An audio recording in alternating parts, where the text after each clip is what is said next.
So the Department of War just confirmed the identity of two active duty soldiers who were killed in Operation Inherent Resolve.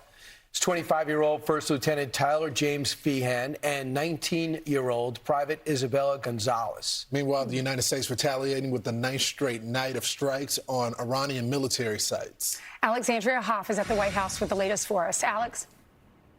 Good morning to you. 19 and 25 years old. That is a hard pill to swallow this morning. But the current air campaign against Iran right now, this is really punishments for the specific IRGC factions that have targeted U.S. air bases, including that base in Jordan that proved to be so deadly. Now, circulating video of what is believed to be those strikes was released by the Associated Press, the Pentagon confirming this weekend that the two U.S. service members were killed, leaving a third missing, though unidentified remains have been found. That person is still unidentified at this time. The president, though, is expressing profound grief for this.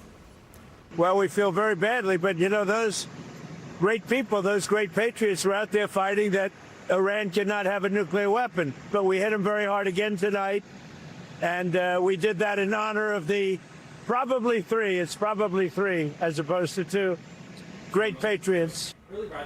The continuation of U.S. strikes focus on IRGC weapons hubs and command centers. The Secretary Rubio speaks to the losses as well.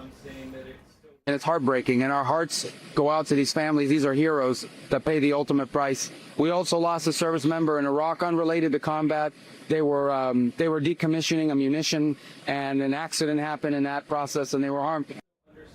That separate death took place in northern Iraq and occurred, according to the Pentagon, during controlled detonation of an Iranian drone. Now, President Trump is also looking to add more squeeze to Iran financially as well, pressing Republicans to add Iran to a pending Senate bill aimed at Russia. The president writing on Truth Social, Republicans should add Iran to the Russia sanctions bill. That's what Lindsey, he's referencing Lindsey Graham there, wanted to do, and it was going to happen. Important. Now, right now, they are hoping to bring up the Russian sanctions bill before August recess, so we'll see if there is any movement on that, guys. I'll send it back to you. All right, thanks so much. So you include Iran. Anyone deal with Iran, we get massive sanctions. That's a double hit on China.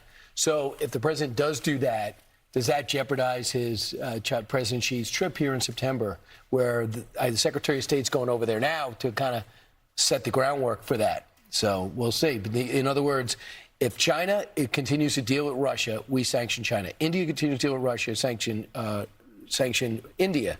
And anyone who deals with Iran, that's a double sanction on Which is going to become complicated. As we know, the Indian Prime Minister has a great relationship with the president. So this is definitely this is where the rubber is going to meet the road. Meanwhile, be sure to like and subscribe for all the Fox News latest on YouTube and catch full shows streaming now on Fox One.